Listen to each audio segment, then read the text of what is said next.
I wish I could say good morning to all of you, but after the decision handed down by the Supreme Court yesterday, compounded by the one this morning, it's a challenge. But we're here to say that whatever they do, we are going to be acting to make our country safer for our children. Appalling fact that more children die from gun violence than any other cause, car accidents or cancer. We must reduce gun violence in our country for the children. Democrats have taken action again and again to combat gun violence. Following the horror of Uvalde and Buffalo, we advanced landmark legislation to stop the bloodshed because this time has to be different. Last night, a strong bipartisan vote in the Senate advanced legislation for the first time in 3 decades. I say to my colleagues, while it isn't everything we would have liked to see in legislation, it takes us down the road, the path to more safety, saving lives. Let us not judge the legislation for what it does not do, but respect it for what it does. And what it does is something that our inspiration in all of this in the House side, Representative Lucy McBath has said to us, we must get something done for the children. She herself speaks for herself, but also for so many other survivors. Our colleagues are gathered here with pictures of those who have been lost to all of this, accompanied by family members of those who have been lost. It is our constant resolve that we will not stop until the job is done. Congressman Mike Thompson, the chair of the Gun Violence Prevention Task Force, called us together here today. As it would be, he is speaking on the floor in favor of the legislation. Oh, here. Oh, all right. It's my pleasure now, with gratitude, to yield to the distinguished chair of the task force. As soon as we're finished here, we'll vote on the bill. We'll send it to the president for his signature, with gratitude to President Biden for his great leadership on this subject for the children. Mr. Chairman, Mike Thompson. Madam Speaker, thank you very much. It's a great honor for me to be here today with these outstanding colleagues. This was a team effort. Everybody worked extremely hard for one purpose, and one purpose only, and that's to save lives. Every day, 30 people are killed by someone using a gun. And if you add suicides and accidental deaths, it jumps up to 100 people every day. And then we all know how terrible these mass shootings are. It's seemingly weekly that these happen. The tragic lives that are lost to these mass shootings and these individual shootings every day. We want to do something about it. The American people want us to do something about it. And today, we're going to pass legislation that saves lives. And we don't have to apologize or suggest that it doesn't do something that we wanted it to do. We're going to continue to work on this forever until our communities and our schools are safe. This bill is a good bill. It saves lives.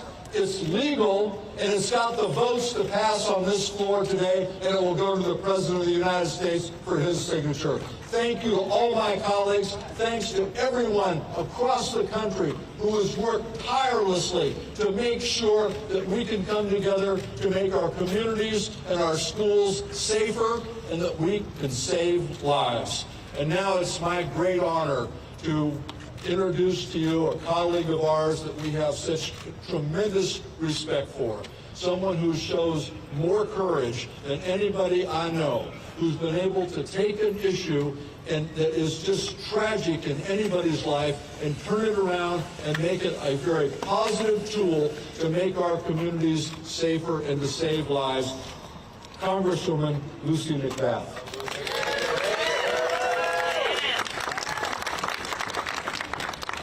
Well, thank you, each and every one of you, for being here today, but I have to just give a deep sense of gratitude to my colleagues. To every one of my colleagues, that has stood on the front lines with me and so many survivors and families and victims like me to work as hard as we possibly can to save as many lives as we can, because you, America, you deserve that. As extremists on the Supreme Court have showed us, our success today will never be the end of this fight. But this is a beginning. Because each day that goes by, we learn the news that young children have been murdered, our loved ones have been murdered. Each day that goes by, parents are learning that they have to be forced to reckon with their deepest fears. A day in which one day their children may not come home. A day in which we understand, my colleagues understand, that this fight must continue. But for the first time in almost 30 years, for the first time since my son Jordan was born, this body has passed meaningful reforms, life-saving reforms for our existing gun laws. Legislation that will keep our families alive, that will keep our children alive. And that means something. That means something to this body. That means something for America. That means something for our children. This gives us hope. This gives America hope. This gives our communities the sorely needed hope that we have been crying out for years and years and years. For all the pain that I know that I have suffered, my family and I, since the loss of our loved one, of Jordan, for all the pain and suffering for every family and every individual here that knows of someone who's lost a loved one to unnecessary gun violence. This is hope. Understand and know that this bill does not answer all of our prayers, but this is hope in moving forward to keep our communities safe from unnecessary gun violence. This is hope for our legacies, for the legacies of those that have been lost to this tragic gun culture. Because gun violence is the challenge of our lifetime. This truly is the issue of our era. And I know that my colleagues and I will never stop, and we will never give up. And we will succeed because you deserve to live in this country freely without the fear of unnecessary gun violence. And as God is my witness, I will never give up.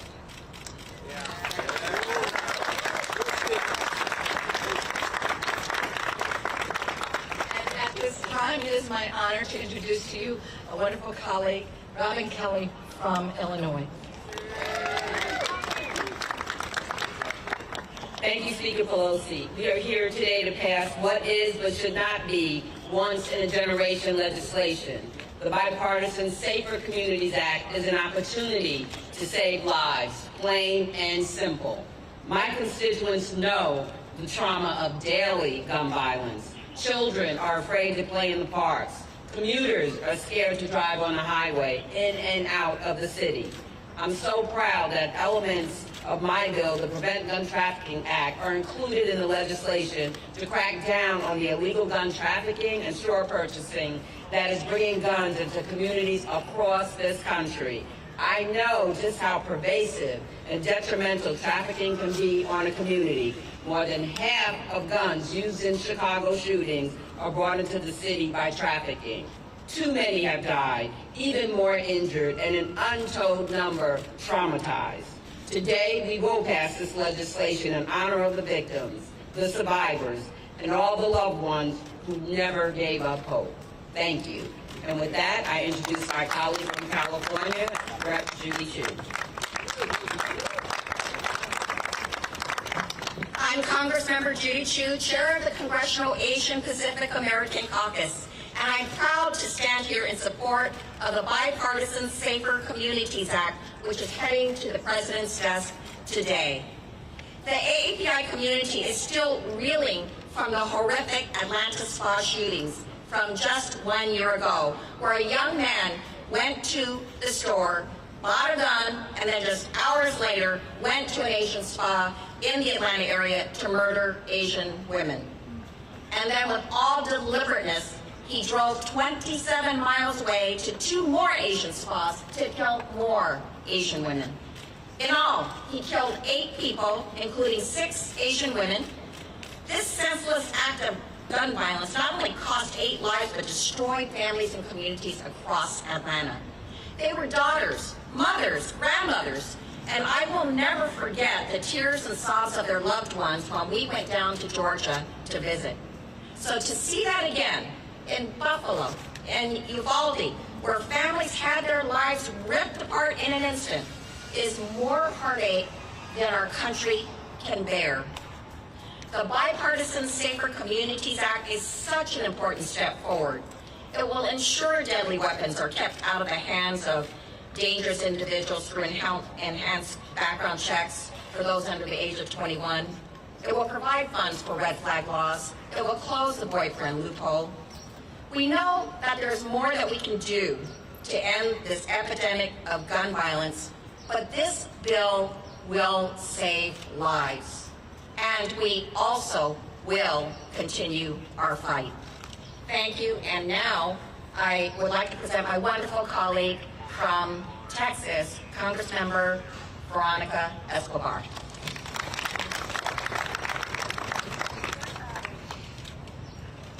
Buenas tardes, soy Verónica Escobar y estoy aquí para apoyar esta legislación de parte de las familias y mi gente en El Paso, Texas. Hello everyone, I am here in support not just of this legislation, but also to express my deepest gratitude to our Speaker, to our colleagues, and to everyone who has led the way to ensure that we are voting on progress today. I am also here to implore with our Senate leaders, especially in red states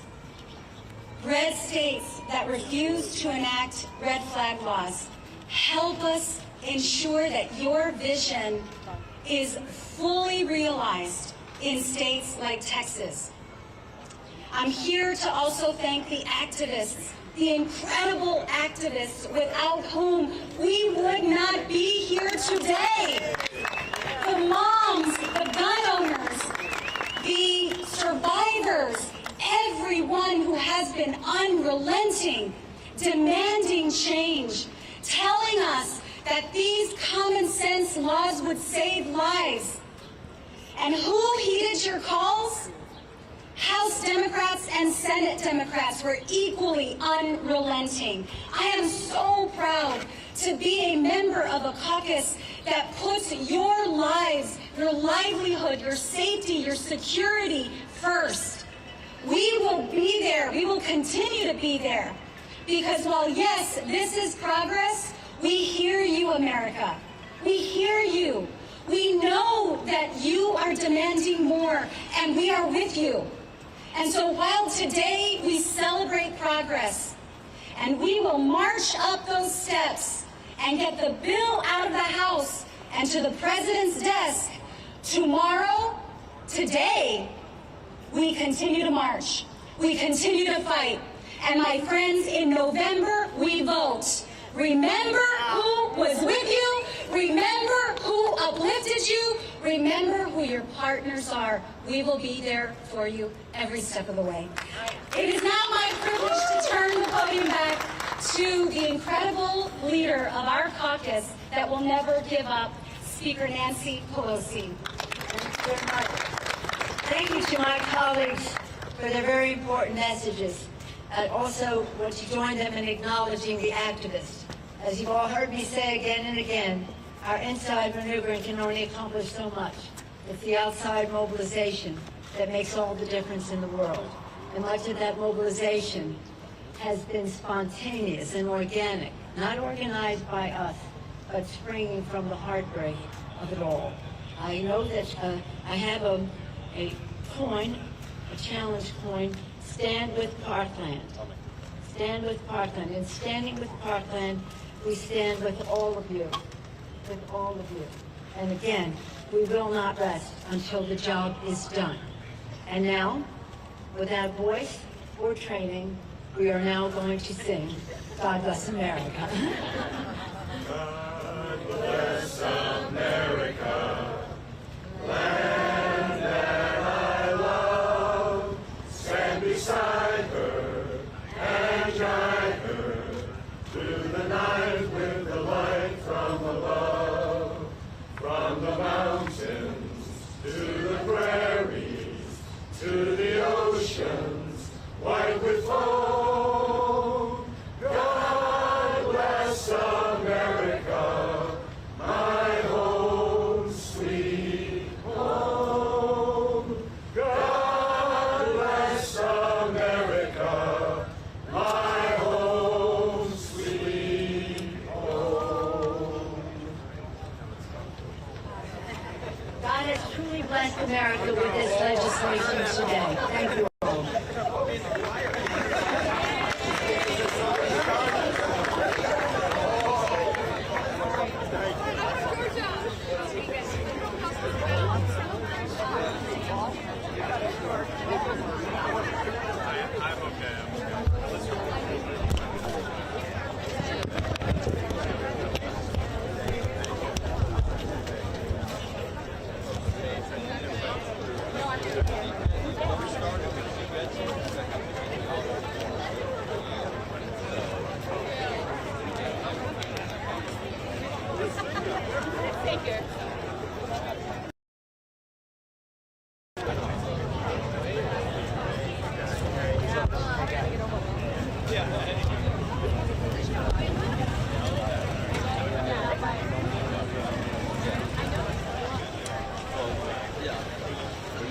You're supposed to get counsel.